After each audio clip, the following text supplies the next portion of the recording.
Good morning, everyone, and welcome to the Good Morning Education Show. My name is Rotimi Tire, and such a pleasure to be here. Thank you for joining us this morning on the show. And we will be streaming from Lagos, Nigeria to West Africa, to Africa and the entire world. And we have Dr. Motola in the building, who's going to anchor the show today. And Dr. Motola is going to take us away from the news headline to the major conversation of today. Stay tuned. Stay connected. Dr. Motola, over to you. Thank you. Good morning, everyone. Welcome to the Good Morning Education Show. Welcome, our tribers. Let us know where you're tuning in from. Today's first headline is a very sad one.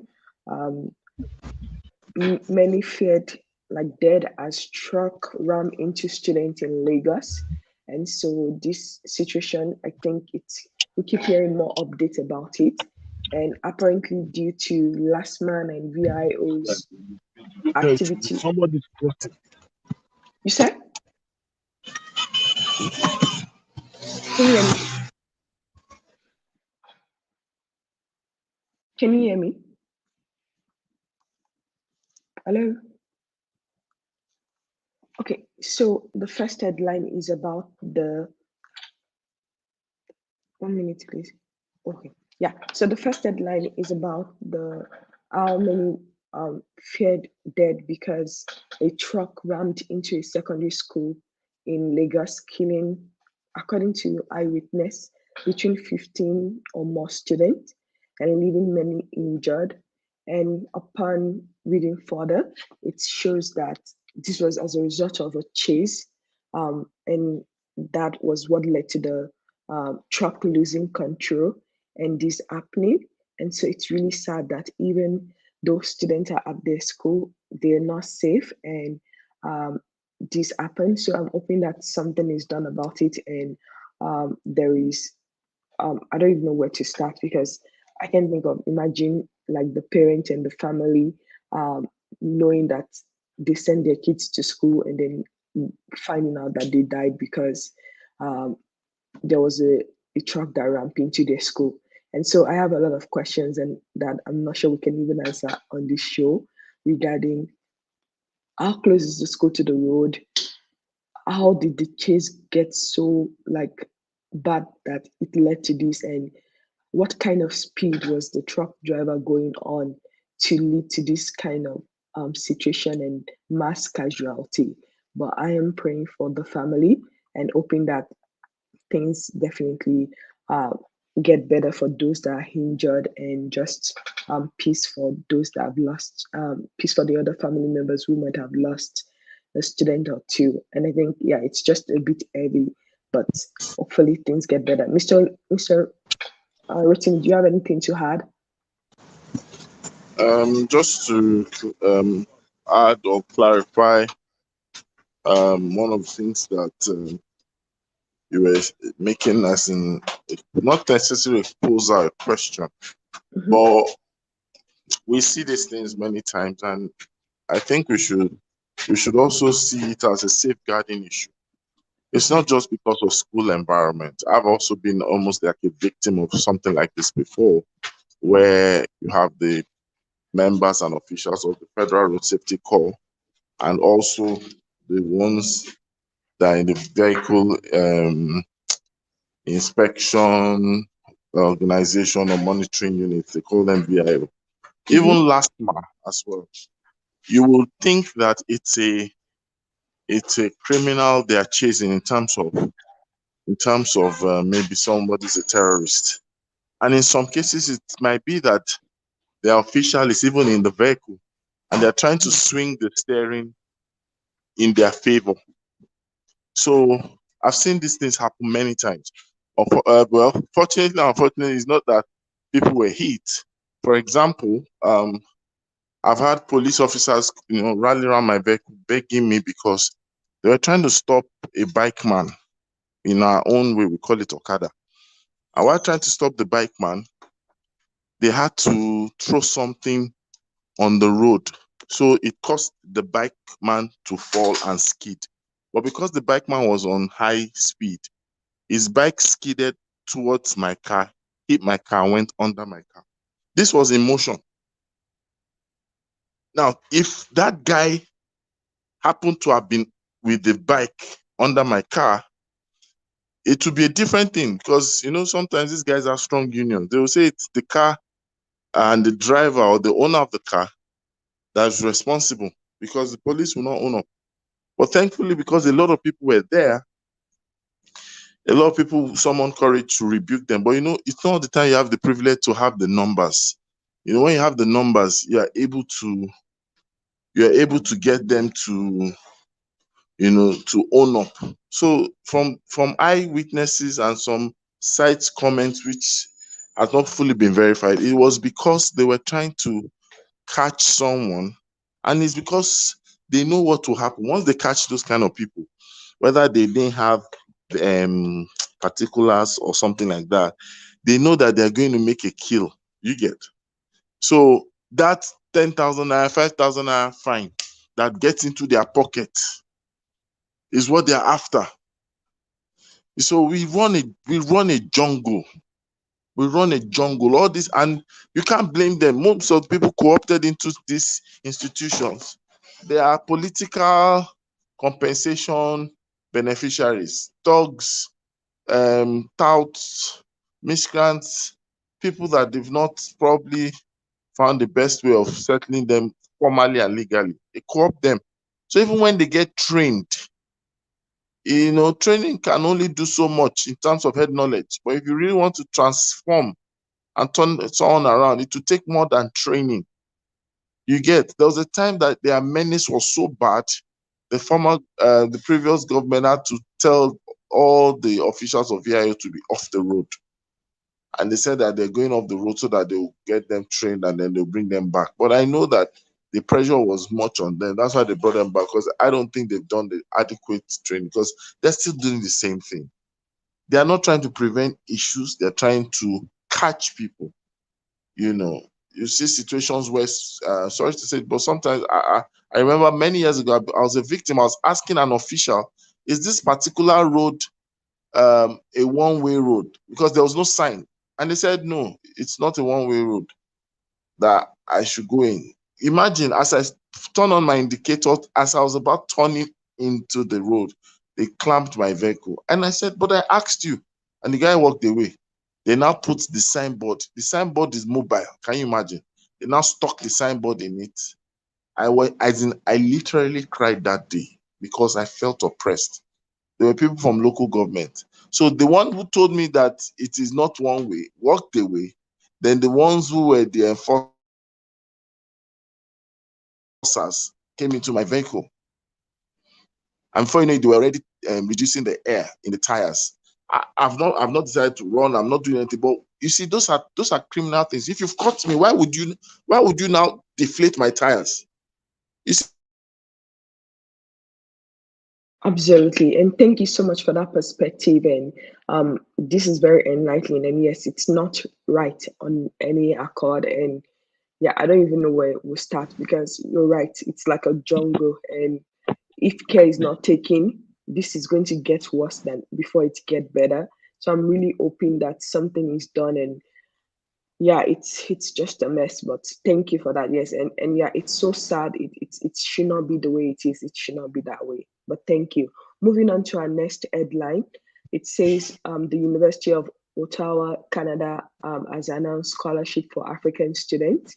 And so this scholarship, which will come, it's the entrance and excellence scholarship, which will provide incoming students with a 4-year scholarship to cover partial cost of their university tuition. And so, what are your thoughts, Mr. Rotimi? well, this is your turf, and this is your area. Can you hear me?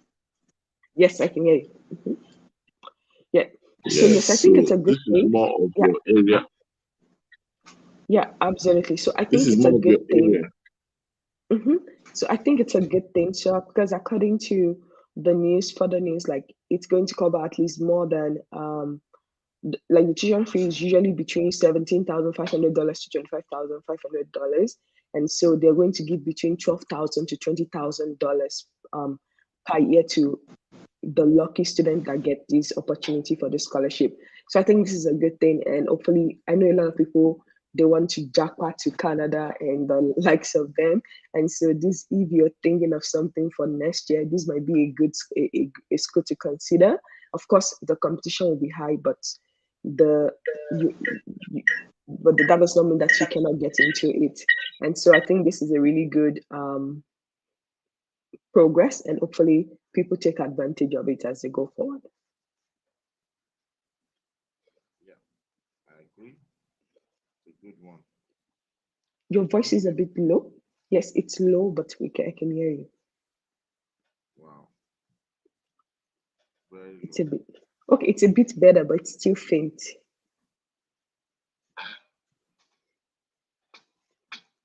Can you say something?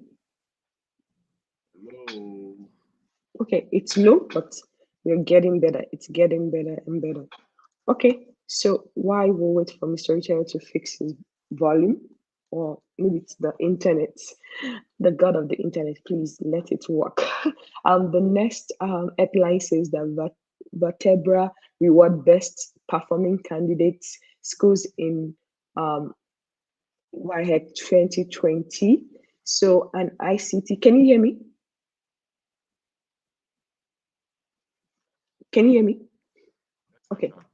Great. Okay. So it says an ICT organized campaign in partnership with West African Examination Council in Nigeria has once again awarded scholarship to the best performing schools and candidates in the West African School Senior Certificate Exam for 2022 or for 2020 academic year.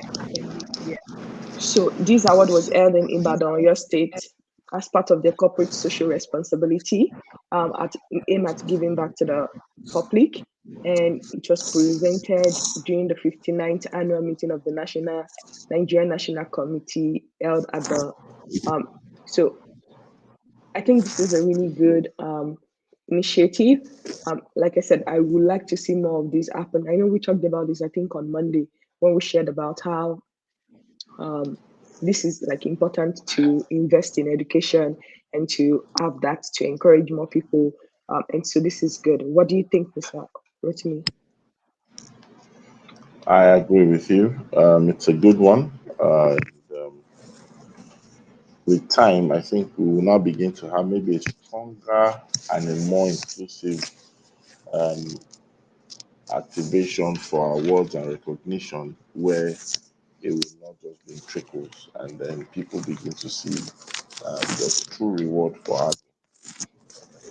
Absolutely. And then moving on to our next one, um, it says that during college, withdrawing children from school is not advisable. So apparently, this is just keeps blowing up over and over again. And yesterday, I saw some people's comment on Instagram and post, and I was just like shaking my head.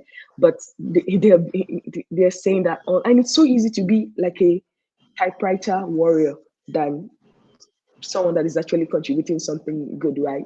And so they're saying that, oh, the parents should withdraw their student from the school, and that they should definitely like basically boycott the school. And yes, I agree with the that this is not the solution. This does not help anything. Withdrawing the student is not the way forward. Like, and so I'm hoping that people will actually have better um, I don't say sense in when they are giving out this kind of advice or just spitting out what they don't know.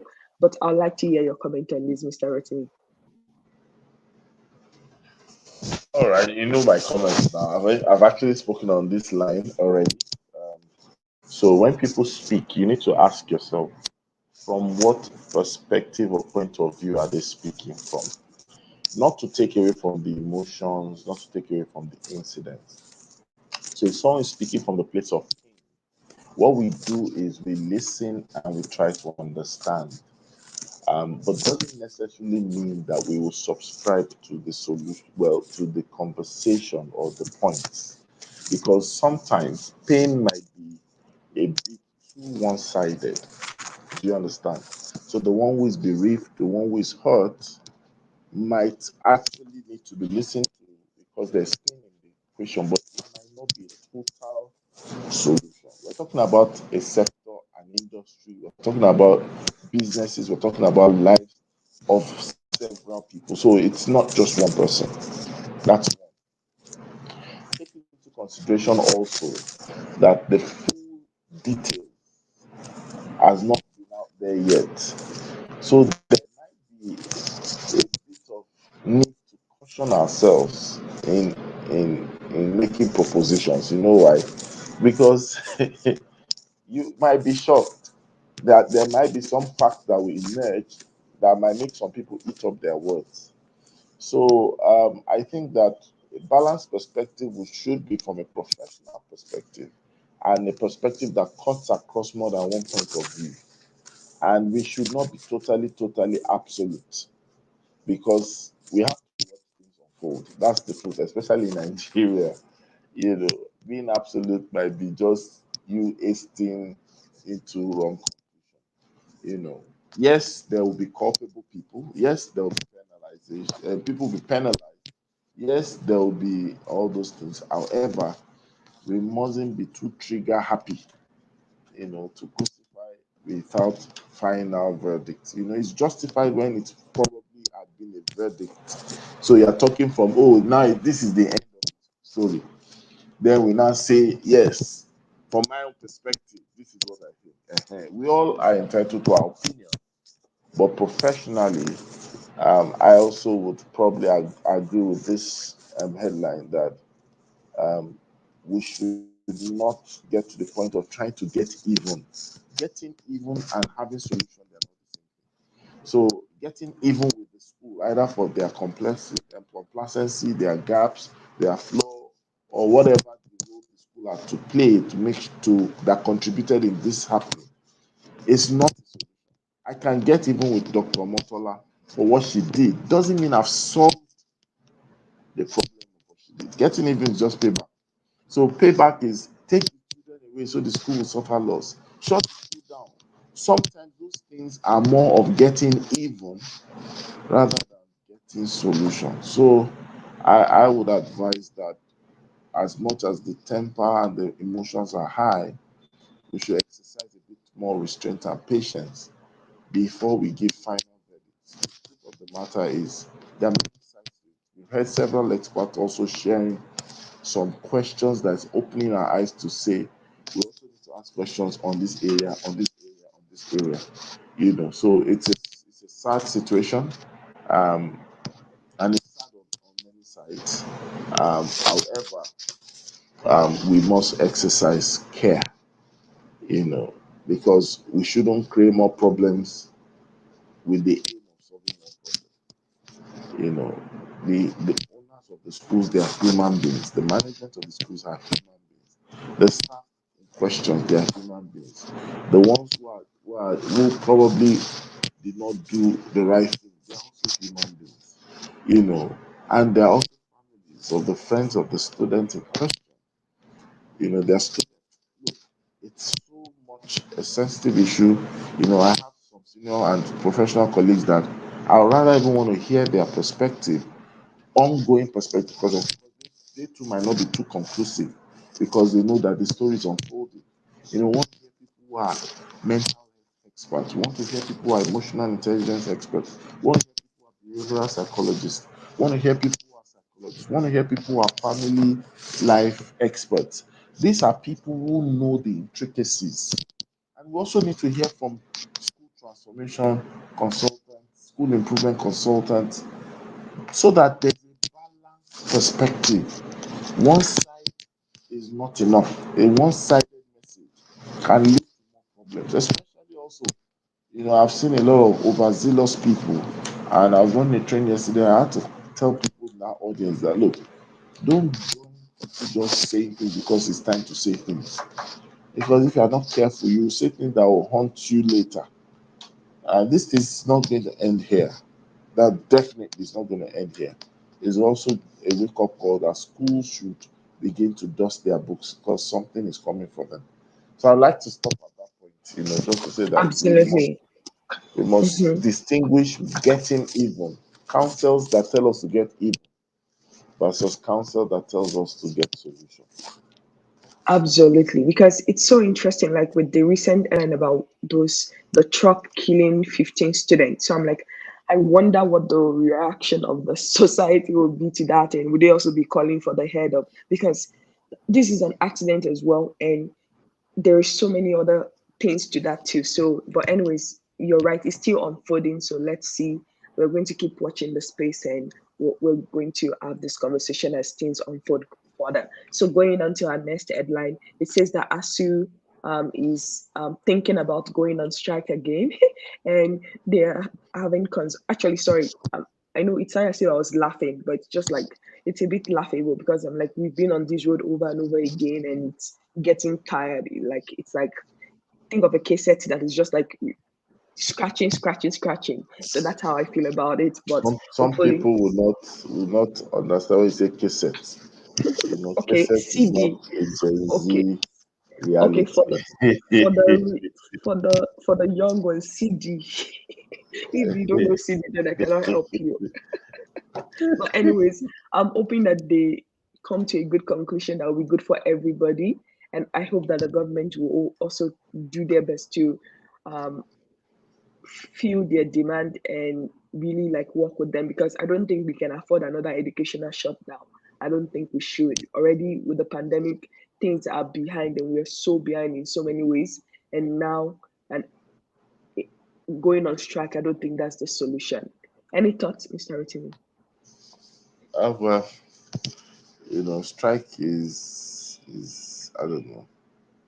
Strike is an industrial tool, Mm-hmm, and it's just that it's been watered down in its effect mm-hmm, because the people that it's meant to cause to take action, they're not necessarily showing that the action of strike is really something they don't want. mm-hmm. You know, and when you Absolutely. notice things like that, then I think that you need to find a way, another way around. Mhm, Um, you need to find another way around, obviously. mhm. So, Absolutely. Yes, and then moving on to the next headline, is still on the issue of the one college. And so according to the headline, it's saying that Sylvester Oromi Moni that asked direct IGP to take over the investigation. But something that actually gives me a cause for concern about this headline is that it's also saying that, oh, the Ministry of Youth, the Ministry of Women and Affairs, the Ministry of this should also investigate. I'm like, think of it like if there's too many cook in the kitchen, it all becomes terrible. So I'm like, yes, it's not just like you said, we need to, these are not the kind of people that we need to be hearing from in the first place. And having so many people dabble their hand can really make it much, much messier. And at the end of the day, it doesn't help. Like, I think we need a fine-tuned process, not that one person is doing this, that person is doing that, and at the end of the day, everybody's just going in different direction. So that's how I feel about it, is that yes, it's good that they're saying they should do something about it, but calling on different arms that does not necessarily connect to education or even this issue, that is not the way. And I think it's because of the sensationalization, and everybody's trying to like say their own piece about bullying and stuff like that and just get their 5 minute fame or whatever. But for me, I think that that is going to add to more issues. It's going to cause more trouble than good. What are your thoughts? yeah, I agree with you totally. Okay. Then moving on to the next one, it says Carista Registrar blames politics for Nigerian education system. No, that's And not the next headline. oh, that's not the next one. What which one is? It's on the screen. Yeah, we just talked about it. I said the House was saying that the IGP should take over, and then also saying that the Women Affairs, Youth Development Ministry, and all of that to also take over as well. Which I think it's too many cook in the kitchen. But yes, so moving on, it's saying that the registrar blames politics for the current state of the Nigeria education system. And so, according to this, he said that the politicians in Nigeria often put up structures anywhere and then call them university without following the process involved and consuming the necessary ingredient that will make it successful. And so they said it's the politicization of the university system in Nigeria that has led to the endless strike and inability of universities to compete favorably with other universities in other climes, and also lead to poor quality of students. And so he also noted that the lack of training for staff of universities in the country is also another challenge that is further contributing to the system's decline. And so he said poor funding is another challenge. And I think, again, I feel as if this is like a repeated broken record or CD, like you said, since nobody knows cassette. And yes, we know all of these things, but the question is, what is it going to take to fix the system? How can we actually start taking actionable steps to make sure that this does not keep repeating itself over and over again? And Mr. Rotimi, any thoughts? Well, the issue about repeating things over and over again is not really the concern. It's just that we've been able to throw objectivity to the wind or under the stream, or I mean under the bus, so to speak. I believe that when we talk about politics is not necessarily to be blamed for the education collapse. Let's ensure that we don't act the role of a dead clock. A dead clock is right twice a day. Yes, there is a problem of politicization of education, but doesn't necessarily mean that the collapse of education system in Nigeria is politics. They are two different things, right? It's a problem, but it's not necessarily the reason of the collapse. The reason of the collapse is highly systemic than intervention based. It's more of mismanagement of administration of education and management of education. It's more of lack of teacher supply and lack of teacher quality. To a large extent, all those things are not necessarily as a result of politics. Let's be fair where we should be fair. Politics has been like an added spice, and it's not even politicization. You understand what I'm trying to say? So we must get that clear. I don't want to say much more than that. Yeah, Welcome, thank you. Darren. Yes, good morning, Darren. Welcome to the show. And yes, I agree with you because I'm like, oh, go ahead, Darren. I said good morning. Good morning. Good Thank you. morning. Good to have you here. But I was going to conclude on what you said that yes, I don't think we have enough university in the first place. So yes, you're right. It's not about, there's so much more behind that. But on to the next, which says that Queen's College seek parent involvement in children's education. And so this came as a result of a speech that was given at the graduation ceremony saying that parents need to be involved and they need to give quality time and attention to their children to lead them on the right path. And so while I think that it's a good advice, I just feel that it's a bit empty at the same time. I'm sure that every parent at least want to have quality time and want to spend that with their kid, right? But and so yeah, I think. What are your thoughts, during Mr. Rotimi? Okay, here are my thoughts. I think that was my first reaction, as in, that's like, okay, we are saying this again and all that. And like you said, every parent wants to give time to their child. However, I always say the reality is you have to work to be able to like pay that child's fees. So for me, I would say build relationship with your children with what you have, with the time you have. Build quality talk time. Like I always say, it is not about you spending like the whole day or like being whatever stay at home mom that is going to hand you quality relationship. It's about making the child, I always say, for me, make the child realize your truth. As in, I always say, like, realize your truth so that child can I always say sometimes we feel children do not we shouldn't bother them with certain things. I'm always of that opinion. I'm a very speak to your child, let them understand the way it is, so that if you are not spending as much time with them, they understand it is for a bigger picture. And like, so I think that's the way I consider speaking to children. And I would say I practice this even when my children were younger. I remember there was a time that I was on a program, and my help like left, like basically packed up and left on like a Saturday and everything. And I was on, like, I think then is when I just started teaching at Unilag.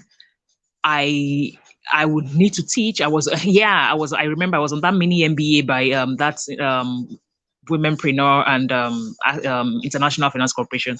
So I would have to leave at 6 a.m. And I remember I leaving on this thing on Saturday. First thing I first told my children, I sat them, they were like about 6 and 4. I said, hello. And my husband doesn't stay in the same city with me. I said, children, we are alone. So here's what is going to happen. We would have to deal with what we have, and you would need to start helping mommy do some things, and mommy will have to probably do this, but we are going to survive. Do you understand? And because of that, I always say we might not spend most of the time together, but they know, like, when we are together, we are actually together. It's important. So I always say, like, just make your child realize what you are able to offer at every given time, so they don't feel like you are choosing work or choosing whatever other thing you are pursuing over them. Make them realize the bigger picture. Speak to them like human being. Don't think maybe they are 4, they are 2. That was how I was raised. But I always tell people that my father is someone that never beat me till I grew up, but he was able to raise responsible children because he speaks with us on like what it is. It doesn't lie. We tell you this is what I earn. We are going to share this salary. Don't come back to me for more because I don't hear more.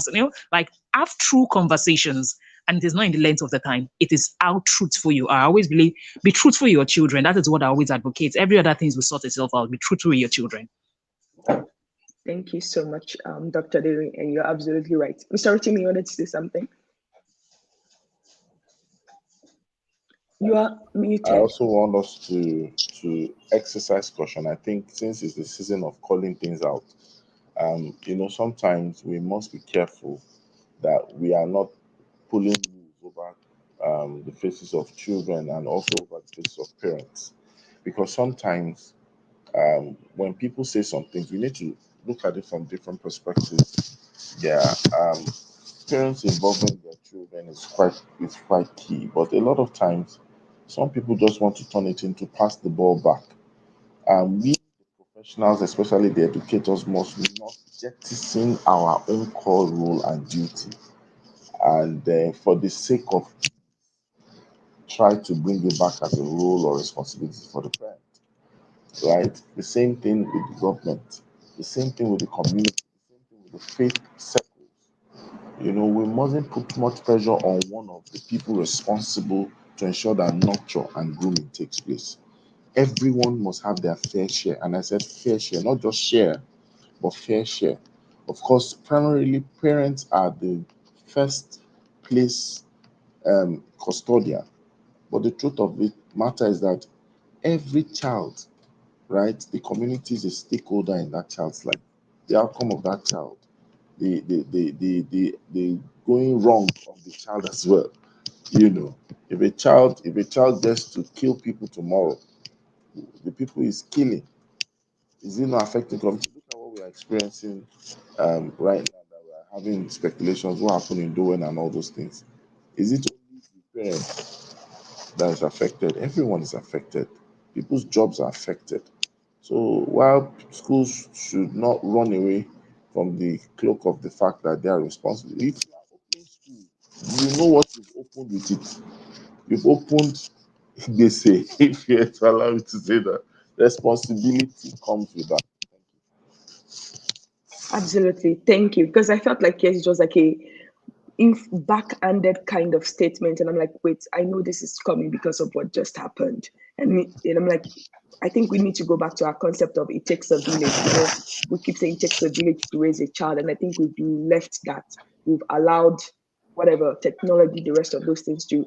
It's not just the parents. Everybody has a role, and absolutely. And while we were talking, two of our wonderful analysts joined. So I would like to welcome Ogochi, the safety chick, and Rhoda back on the show. Good morning. Good morning. We want to hear your voice. Good morning. Thank you so much, Dr. Tola. Thank you. I was just enjoying. I was just enjoying listening to all three of you. Yeah, it does take a village. And Ogochi, good morning. Want to hear your voice too, if it's possible. If not, our last headline, it says that, yeah, Sanwo-Olu and others want curricular review to reflect skill-based learning. And I think this is something that has been in the headline for almost this year, throughout this year, but so far still. And this, according to the headline, it says that upon speaking, they believe that education remains the bedrock of any society, and Nigeria ought to be the hub of Africa's ICT entrepreneurship and others. But today it's laughable to claim that we are the giant of Africa. And so they're hoping that they were at West Spring University, so they're hoping that this can change, and that this is like an ugly thread and narrative where we say we're this, but we are not actually reflecting it at all. And so they're hoping and asking and pleading that universities can start driving innovation and working together to really make the school reflect the critical skill set that is needed in this 21st century and beyond. So we would like to add their piece to this. Any takers?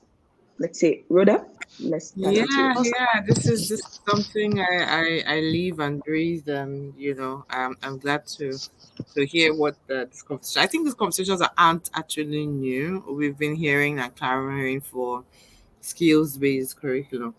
There are just three parts to curriculum. Every time it's that conversation comes up, it's always people always say it's about the content, pedagogy, and context. I try to always like to add the student agency part of it, which is also the child. Um, and I'm not sure if the real issues or issue that we face with our curriculum is content. Um, what I think is maybe the issue there with respect to content will be the sequence of learning. That is the science behind how can I take someone from understanding the foundational part of a concept to the concrete part of that concept. And so it's kind of like going through a journey of a concrete, a pictorial, and an abstract. Just really that nice sequence that makes someone to really understand the concept and then to do something about it, which is to produce something. So is the journey to production that people have called enterprise or skills, lack of skills within the curriculum space. But yes, I think the call and the clamor for skills embedded kind of curriculum. So some other people in Kenya, what they've called it is a competency-based curriculum. Um, and the reason why they did that was they wanted to see their students produce something every time that they learn that concept. Um, in our own case, we're thinking about jobs and thinking about how children are unable to, or students are unable to fend for themselves. And that's why there's a lot of clamor for TVET, at the same time, a lot of clamor for soft skills. And that soft skills are in the world of what we many call 21st century digital literacy skills, leadership skills, and all of those soft skills. So I think it really just around how can we make the person a productive contributor to themselves and to the society, and it's a good call. It's a very good call, but it takes a lot of work because really about pedagogy, not as much content, and it's really about the voice of the student agency being involved, and that's what's missing: being involved in the conversation around curriculum design, development, delivery. Um, yeah. Thank you so much, Rhoda. I think that was very insightful and helpful, and absolutely. And then, I know we spent so many time today on the headline, but we had a lot to go through. The last one, it says that Security Institute holds conference in Lagos. So according to the headline, there will be a 2-day conference that is themed around enhancing integrity and security solutions. And this will be holding from December 10 to 11 regarding education, election threat and political violence in democratic environments. And so they're open to have a dialogue between expert institutions and security sector to see how they can prepare and ensure that we have less violence and threat of of security to people and property during the election period. I think it's good and laudable, and I want us to move to the topic of today. So I'm going to hand it over to Mr. Rotimi to introduce the topic. And welcome, Mr. Olushola. All right. Thank you very much. And, I'd like to acknowledge Alero also, but she's in the comment section. I don't know if she's running away. So thank you, Gochi. Thank you, Rhoda. Thank you, Lushola. Thank you, Adim Sola. And Dr. Omotola, thank you as well. So we're talking about who's next and trying to stay away from a very controversial introduction. But I remember while I was in university, um, I had the privilege to attend a burial ceremony.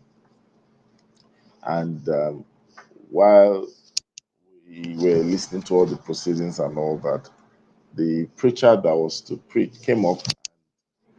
Is the title of his sermon was "Who is next?" To be honest, to be honest, I felt like walking away from that prayer. That what kind of statement is this preacher? I meant to be a pastor for kind of love, but by the time you listen to the message, you understand what he's saying. It's like, look, life. He's also talking about life being something that you have to make the most of it. You don't know who is next. And it was really a powerful. It was as opposed to the intro. It really was a powerful sermon. And looking at so many things that are happening in our society, one can only ask the question, who's next? And I'm not necessarily saying who's next to face the heat, or who's next to get shut down, or who's next to lose a child. But what the point I'm trying to say is we must be people who can actually get to a place where preparedness is no longer a mere mantra. We must have a sector and professionals that are prepared, and also responsiveness becomes a culture in our education sphere. The degree of responsiveness, that's the level of quality of responsiveness, must be heightened, because we might not be able to place our hands on things. Cases and situations will occur. Nobody knew that 15 to 18 children will be affected at Ojodu Beggar yesterday just because of the DIS. But you see, our responsiveness to the things that plague our society, and until we begin to ask ourselves who's next, we might not open our minds to questioning things, to answering, are we really ready? Are we really prepared? Really, that's what it's all about. So I think, Dr. Motolana, you can have the questions you would like to ask. And thank you, KK, for joining. Yes, thank you. Good morning, KK. Welcome to the show. I think we just lost Ogechi, but hopefully she'll be back. Yes, thank you for that introduction. Yes, absolutely. And yes, you're but to really move on the conversation. So I would like to hear everyone's thoughts in terms of when you think about what is next in the education system, in terms of what we should be looking, excuse me, Bless you. Thank you. What we should start considering in terms of like how can we ensure that this does not happen again? The things that we're seeing on the headline with the Darwin College, what happened at Darwin College now to today, 15 students, or yesterday, 15 students died because of VIO issues. What are your thoughts? What would you like to say? What would you like to say to stakeholders such as the government, teachers, parents, even students themselves? In terms of, like we said, we talked about this idea that it takes a village, right? And so things have happened, but we can start making changes to make them better. So I would like if Ogochi is able to speak. I would like you to go first, and then we'll go around the group. Ogochi, are you there? Okay.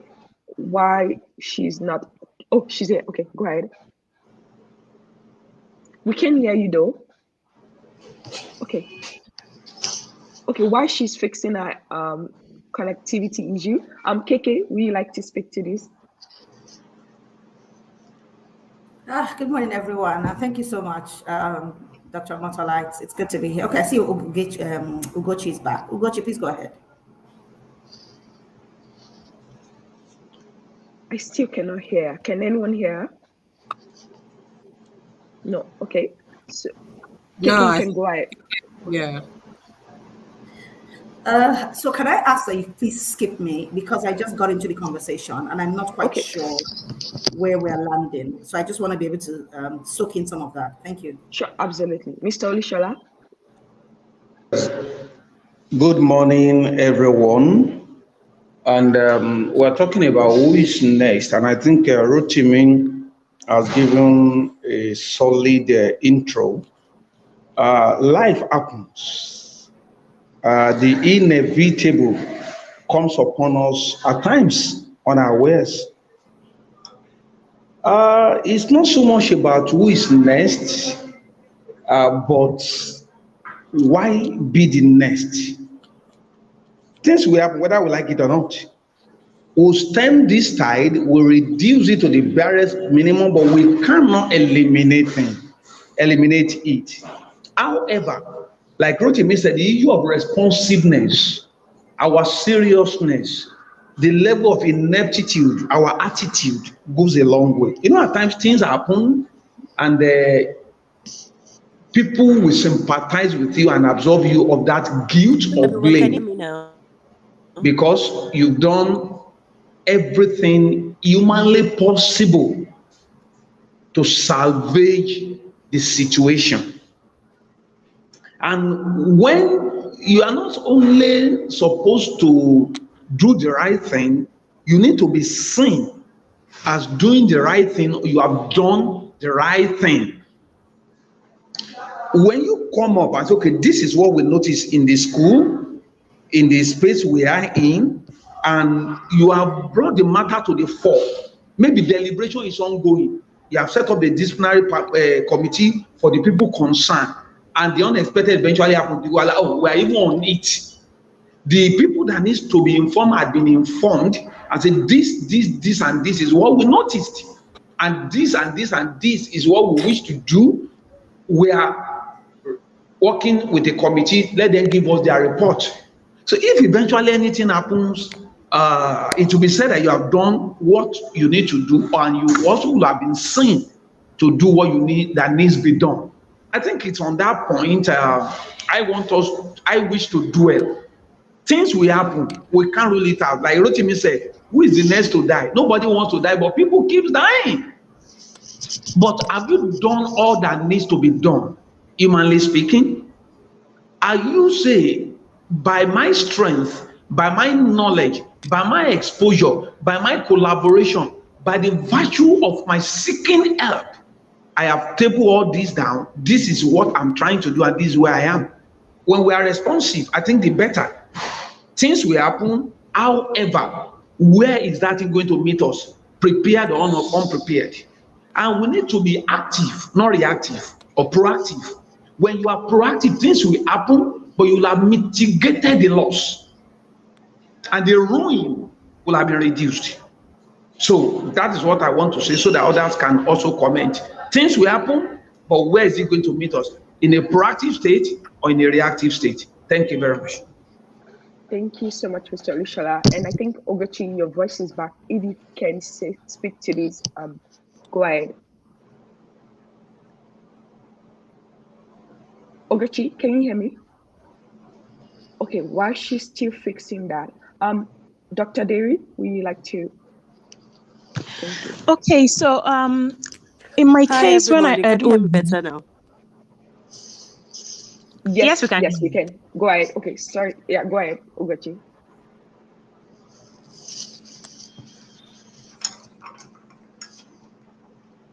We can hear you again, Ogochi. Okay, Dr. Derry, go ahead. This network is anti-safety.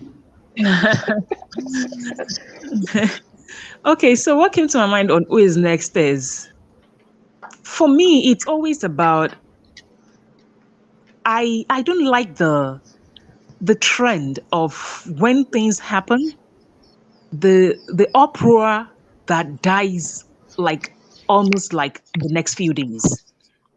So for me, it's more like I keep thinking like, well, we don't feel the pain of things until it is in our corner. And I would imagine that we are able to sustain some form of energy to effect at least some change. And that is always my like, because I always feel like if something happens, are we going to sustain that same energy to keep whatever it is we say, oh, we've implemented this, or we said did you, like, are we able to even sustain the energy to get the implementation done, not to now talk of sustaining it for like at least a while? So for me, it's who is next just keeps telling me like, and sometimes when I say who is next, I always ask myself like, if the person that is next is actually someone that is in a place of influence, will it make a difference? Because a lot of things just happen, and it keeps making me to question like, if this person was someone else that had this position in the society, with this matter still turned this way, it just makes me question a lot of things. Like, even we as the commoners, are we able to sustain the momentum? And it just makes me sometimes like, I'm just sad because I already know the answer, that most likely we won't sustain the momentum to even get people to make any meaningful policy change or meaningful anything. We won't even sustain it up to that point. Not talk of sustaining it if there's a change in policy or whatever, to now maintain it. So and that is one of the things I really do not like about our generation of social media, because we are more of social media warriors than actual change makers. So yeah, those are my thoughts. Yeah, thank you so much. Like you, that was definitely on point, and you're right. It's like the consistency of and sustainability matters. And yes, it's not enough just to like let it trend because it's trending, and then after that, like think about it, like because this year alone, and even last year, we've seen how things like at this high, and then it just goes down and down and down. And so, absolutely, that's a really good point to bring forth. And then, Rhoda. If the battle is between bread and books, bread will win. I've decided that going forward, that advocacy will be something I will take seriously and stop being selfish. I think I've been. It's you have to look inwards. You have to you have to look inwards. You have to look at yourself and ask yourself first before others.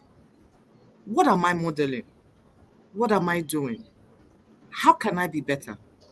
What would I do to sustain the cause? Would I always make sure that every week I continue to put a post about Sly of blessed memory and use that opportunity to pick one out of the 20 things that went wrong and make sure that I'm advocating for that every time? That this week is about how parents model love. Next week is about how institutions model love. The third week is about the student agency and their voice and their choice in supporting the delivery of education systems. That the other week is about governance and policy changes and going forward like that. And how about me? I've been doing a lot of reflection about me because every time it's about the other person. It's the other person. It should never be. It should never be. It's about me first. What systems have I created within my workspace? How am I negligent or how am I observant? What sort of structure or strategy do I have to put in place to make sure that it's an example to others? Every time you hear Governor Peter Obi speak, he will always talk about his example. I did it when I was the governor. It's powerful. I did is an example. Who is the example? It's not about really who is next. The battle between bread and books, I said bread will always win. If folks have to always think about how they're going to survive, not thrive, because there's a difference between survival and thriving. That's why we are here. That's why people have turned the other eye on things that they're supposed to keep really tightly together. When there is a policy, we are good, we write policies, but policies are not implemented or are not practiced most of the time. When the fire service is on a bill, does not have water in their truck to put out the fire that killed those children, one of parent looked for a child for waited for 8 years before she had that child. That child is dead. So what this who's next worries me, because I'm not sure it's a who's next. Is who is accountable for me, and how are we going to build in those accountability systems? If you go to any government parastatal, they have all the policies. Believe me, they do. Do those policies need to be revisited and reimagined and innovated on? Yes, because the times have changed. But please do not blame those boys. I feel so worried about those children, because if whatever they're going to go through is punitive, it's same vicious cycle. That's all I'm going to say on that. Yeah, thank you so much, Rhoda. Like, you had so many things to say, and I had some notes that I wrote down. I had to get my pen so that I don't forget. And so one of the things like that I thought was important in what you said was about compassion fatigue. We've seen that over and over again, where think of even the SARS case in 2020 that happened and how that died down and nothing changed as a result of that. And I hope this is not the case, like you said here. Also, another thing I thought was interesting is that, what you said about doing a post for the next 20 days. And I know Mr. Rotimi said in the chat that you should definitely consider turning it into a book. I think this can be a manual for like how to ensure, and I think it will really help. And so we should consider that. But beyond that, like, I know one of the things that the way that I see on this other side, like here in the US, and I'm not trying to say that it's one size fits all or anything, but something that we can take from and pull from to use as this keeps we keep thinking about what is next, who is next is, whenever like a bad situation like this happen, they turn it into like a bill of right or something, and it becomes a living thing. You talked about policy, that it's not just about policy, but are they living? Are they breathing? Are they alive? And how do we keep it like alive despite the day of the incident and all the trendiness and all the sensitization? So one of the things I see them do well is they turn it into a built thing, and they have like something around it that they name it after the person who died or the victim of this issue or something. And then that way it drives it stays living. It doesn't stay dead. Yes, the person may be dead, but it still stay living. And then every time they work on it, and they have like people, like I know Mr. Ritimi has already said, like we need like advisory board and things like that and all the things. So I'm really just hopeful. Yes, at the same time, like I'm like, oh God, this in the next like 1 month, nothing might be said about this, and that will really be sad, and that will be a wrong way to go about it. But yes, absolutely, like so many food for thought, and I hope that things definitely change for the better as we go forward. And then I would love for KK if she's able to also contribute to this as well. Thank you so much. I mean, fantastic conversations, to be honest. I'm not even sure what to contribute. Robert said something about implementation of the policies. And I would say that translation of the policy, maybe we should put that before that implementation. And I love the fact that Rhoda hit the nail on the head on so many different things. But as she was speaking, that just kept coming to my head, right? How do people even implement what they don't understand? And that's what I see a lot of the time. We've taken time to write out these beautiful policies. All that is left is for us to put it in gold, frame it, and just leave it there to be sparkling. But then it's not being used because nobody even gets it. And when you look at so I'm just gonna take this. It's a slight digression, but I believe that it will give some context to what I'm talking about or what I will be saying. When a child who is living with maybe autism or any needs that we feel the child needs extra support, what happens is that there's a classroom element to that document that they bring out, right? So they do an assessment for the child. They tell you what intervention strategies will be helpful for the child in the classroom. Why is that? Because they understand that the teacher is not an expert, right, in diagnostics for special educational needs, right? So they need to help that teacher to say, this is your part of the cake.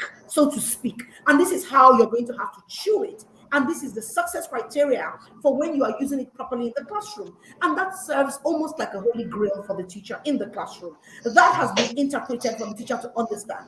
Every single time we write a policy, we need to say to ourselves, who is going to use the policy? What are the elements of this policy? And how do we interpret this and give this to the people that are going to implement, such that implementation can happen the way it should happen? And honestly, like Rhoda said, and Jerry Soller as well, and everybody, to be honest, let me not call out some people's names. We need to begin to think about the consistency of doing these things. It is not one punitive action. Now, the problem why you're not hearing justice, justice, justice is because who is going to hold the police? Right? But right now we have a scapegoat, and that's what everybody's focusing on. But is it really about the scapegoat, or about the system that has broken down in ways that we cannot even put back together? It's like a Humpty Dumpty right here, and everybody has a cracked piece that they're holding on to and trying to make sure that the edges don't fray off and break off a bit more till there's nothing you're holding in your hand. And we cannot go on like this. So what next? What next is taking a look at those policies and actually saying, how does this translate to us? How do we begin to use it? What do we currently have? And my dear sister Rhoda will say data. And that's where it starts from. If you don't have the information about where you currently are, then exactly what are you going to do to get where you need to go to? You cannot go anywhere because you don't even know where you are. So we need to first of all do an analysis of where we currently are. And then the bodies that are meant to step in should step in. I feel really sad for these children. And I will end with an example. So this morning, we had a situation, and we know because of what is going on, whatever it is becomes a case of bullying right now, and it's doing my head in, to be honest, because children are children. When you're working with an 8-year-old child, to be honest, there are certain things that the part of their brain that even regulates emotion does not fully develop till they're 18 to 21. So there are certain things that they just cannot do right now. That their parents help them to design too. Do you understand? Exactly. So, and one parent came in, I was upset. Somebody said a child said he could see into the future, and he knew that child was going to die or that child was going to fall. And I said, look, even the child saying he could see into the future, that obviously tells me that is a cartoon playing out. Should this child say it? No. But you know what? This is a cartoon that maybe they shouldn't have watched, or something they shouldn't have heard. Maybe even this case is being discussed at home. KK, die by fire. They're dying by fire while they're praying at home. KK, why? It's not cartoon alone. Exactly. Exactly.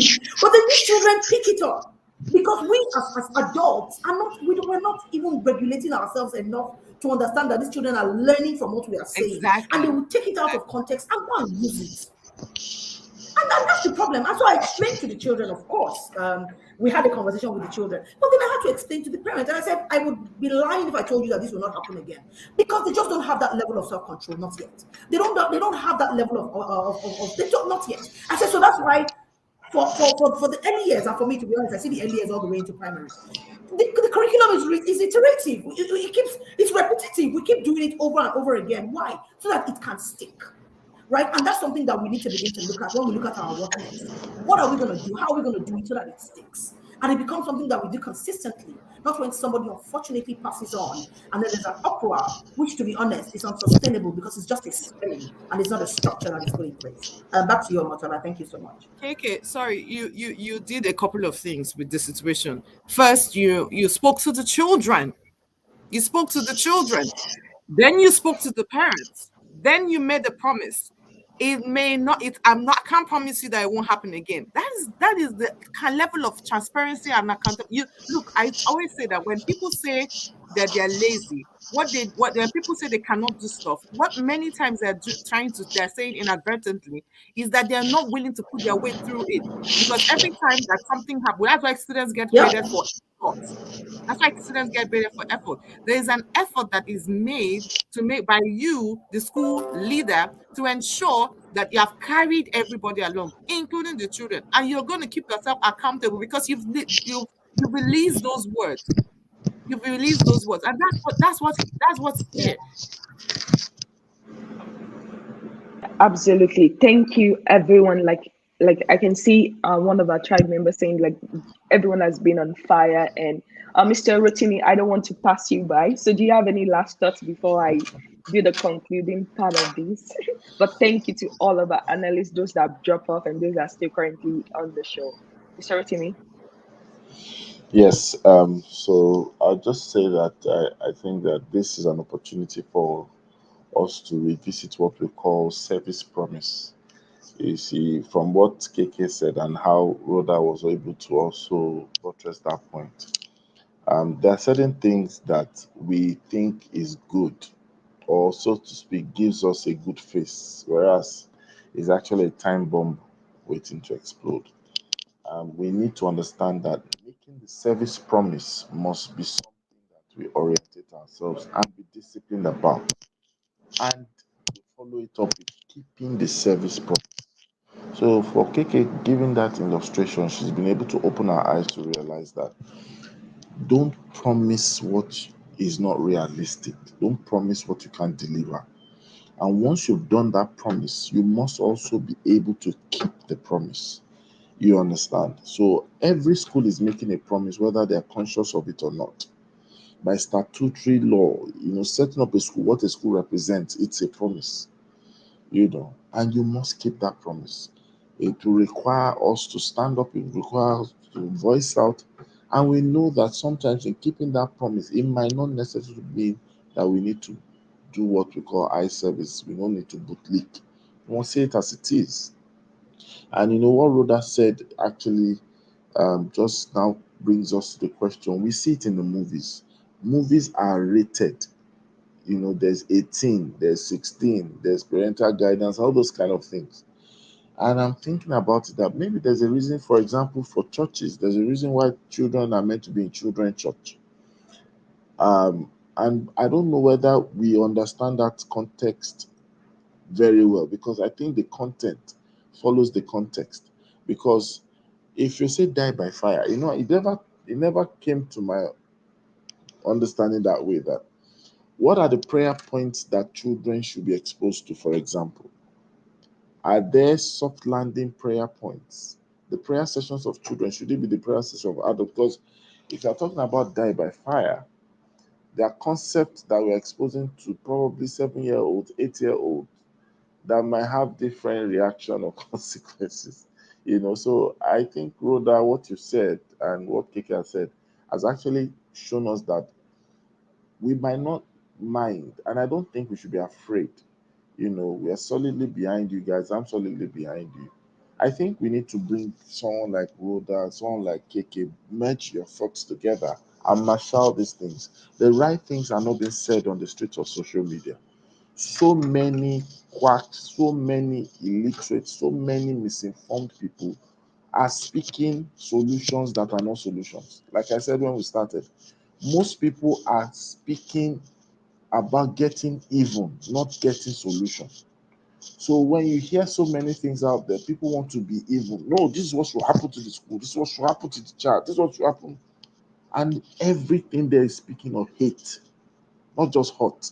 It's speaking of pain, not solution. And we need to fix that, because the next little thing that happens somewhere else, it might be you'll be shocked. Someone might hear your school bus carrying children, maybe because the driver did not give right of way. You know how people drag because of road rage. You'll be shocked. Some people will say that's how schools are. They can corner the bus and then do something to the driver in the spirit of the bus driver is a bully. We are all bullies. We have so much people in pain, and this is the season to celebrate pain for some people. So the news headline is sweet that things bad are happening to successful brands and people that they know. Why? Because they've been quiet because they didn't have anything to chew on. And that's evil of the highest order. Literate people, professional people looking at how to puncture holes rather than bring solutions. Thank you very much. Yeah, thank you so much. I think this has been a very full conversation. And before we do her round off and say our favorite phrase, I wrote down some things that I just want to encourage and challenge everyone. I know, yes, things are heavy, things feel as if you may feel defeated, like I don't even know where to start. This is such a mess. the government, they're not pulling their weight. Everyone is blaming one another. And like I always like to say this, if you point one finger, at least three is pointing back at you. And so for what you said, for all of those educated illiterates and literate out there saying the things that they are not saying, that is born out of hate, not out of love. And for everyone that would think that they have a right to be um, typewriter warriors, but who are not doing anything actively to actually. And I love what Rhoda said about thinking about ourselves, focusing on ourselves, not just what happened, the situation and those involved, but what role am I going to play? And that's one of the questions I like to ask. And I want to challenge all of us, the tribe members, even the analysts too. What role are we going to play in in the education system? What role are we going to play in our society beyond just like, oh, just me and my family? Well, it doesn't concern me. Well, at least my child is safe and everything. Because, like you said, it affects all of us, whether we like it or not. And I know earlier, I think on Monday, we talked about how like sometimes pop someone's calling is born out of either pain, passion, purpose, pleasure. And right now, this is born coming out of pain, right? But I really believe that we should press into it, but not for hatred, not for getting evil, but for actually thinking deeply, like brainstorming and saying, you know what, how can we do? How can we stand in gap until things get right? How can we not let compassion fatigue get in the way? How can we ensure that we keep this going in a way that is sustainable? What does that look like?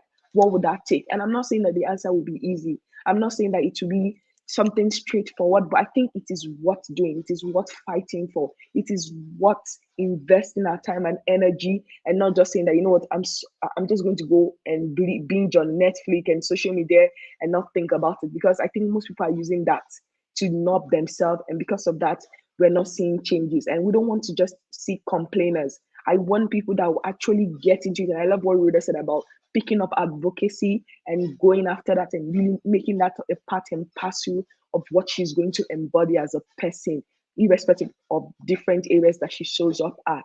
And so that will be my encouragement and charge to everyone, is that don't allow this to weigh you down. Don't allow this to depress you. I believe that, think of it like the phoenix, how they rise out of the ashes. And so let us not grow weary in doing good, in wanting good to happen in our education system, in our society. And all of us, we have something, we have a role, we have something to say. Your voice matter. So don't think that, oh, I'm just a, no, you're not just a, you have so much to offer.